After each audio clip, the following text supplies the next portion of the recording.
Hi everyone. I'd like to talk today about coloring artwork and how it relates to our current assignments and projects. And there are a variety of different ways to color objects in Illustrator.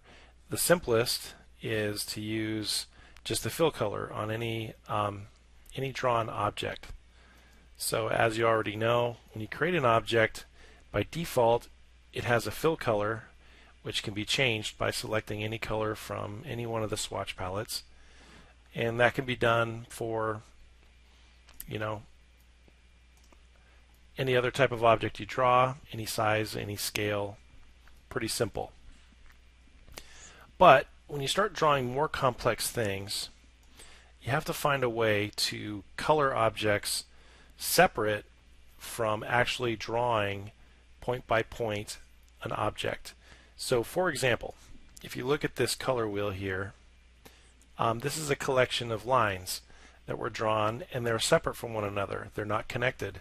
The endpoints aren't joined, which means that I can't fill color in the traditional sense. But it is possible to use a paint bucket inside Illustrator, which can be used to fill in gaps between lines. So with this little demo, we're going to do a couple of things at the same time. So we're going to go ahead and select the entire object, which is selecting all of the lines. And you can see that they're just a crisscross of independent lines, circles with strokes, not connected. So, if I tried to fill them with a color, it would fill the entire object instead of separating them by the different little spaces that were drawn into the color wheel.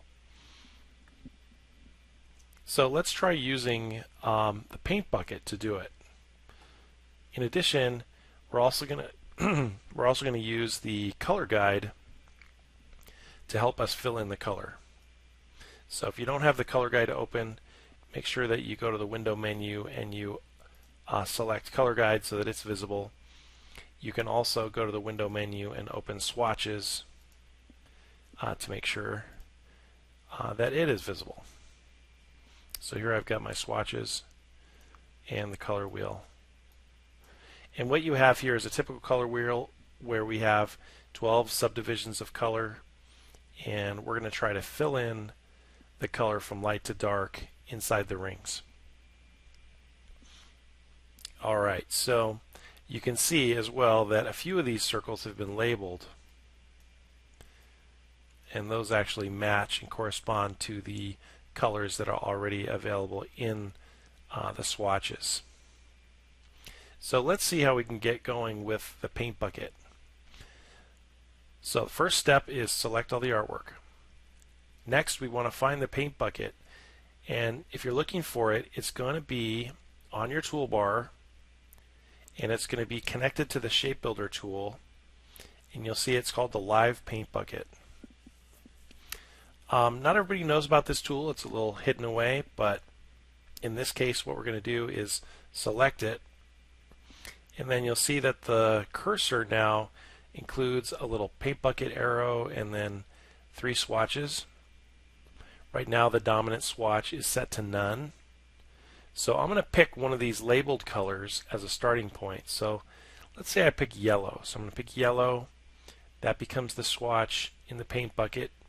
And if I click in the middle, it goes and it sets that color in that space.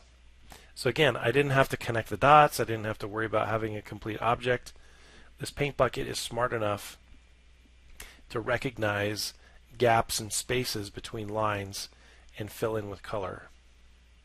Now I said earlier something about adding light and dark colors to this. So if I look at the color guide, you'll see that the main swatch says yellow, which happens to be the middle swatch. And it's going to get darker on shades or lighter on tints. So if I click like one shade lighter on tint, and I put that on the inner ring, and I click one more lighter shade, I click in the ring, all the way down until the next lightest color I select that on the inner ring.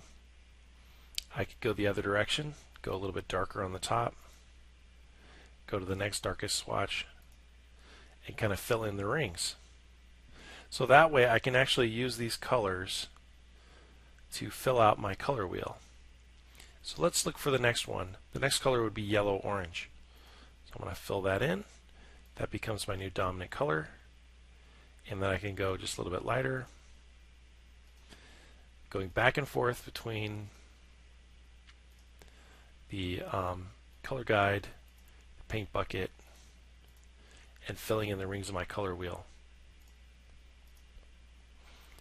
So what I want you guys to practice doing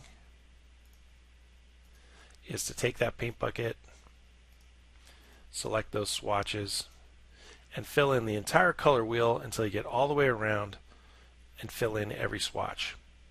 And we want to have this nice transition from the darker colors down to the inner rings where you get the lighter colors.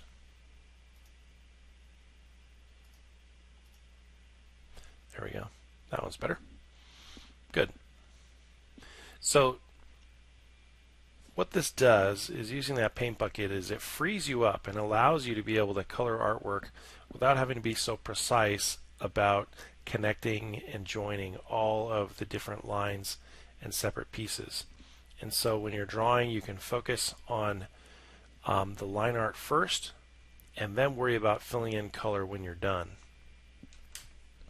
So to finish this off, I'm not going to actually do it here with you right now, but what you would do is, again, fill in all those colors using the color guide to help you go through that. When it's completely done, we actually have to do one final step, and this is a step you don't want to forget. When you're using the paint bucket, it creates an editable shape. I'm going to switch tools here so you can see. I don't know if you can notice, but on the corners of this selected object, there are these little highlighted squares with like a little asterisk in the middle. That means this shape is an editable paint object or a paint group. What does that mean? That basically means that you can continue painting it and coloring it, adjusting it, fixing it, whatever you want. But what you can't do is modify it as a traditional vector shape. So when objects are in this form, they're editable, but they're not permanently vector shapes yet. So there's a final step you have to do to complete the process. It's almost like when you're done using the paint bucket and you're not going to use it again. Now we go to the object menu. Okay, my menu's disappearing. There we go. We go to the object menu. We look for live paint in the menu and we go to expand. And basically what that does is it permanently traces all of the paint objects and converts them into vector shapes. So I'm going to click expand and you'll see that the vector border is going to change. Now it goes back to the traditional type. And even if I select this with separate objects, you'll see that each one of these little tabs, or these little rings, has been converted and traced, almost like Pathfinder, into a object with complete outline and filled color. So it's a pretty handy tool, easy way to color your artwork, and so that's one of the good ways to get around the problem of having to draw complete shapes every time you work on your artwork. Alright, thanks for listening.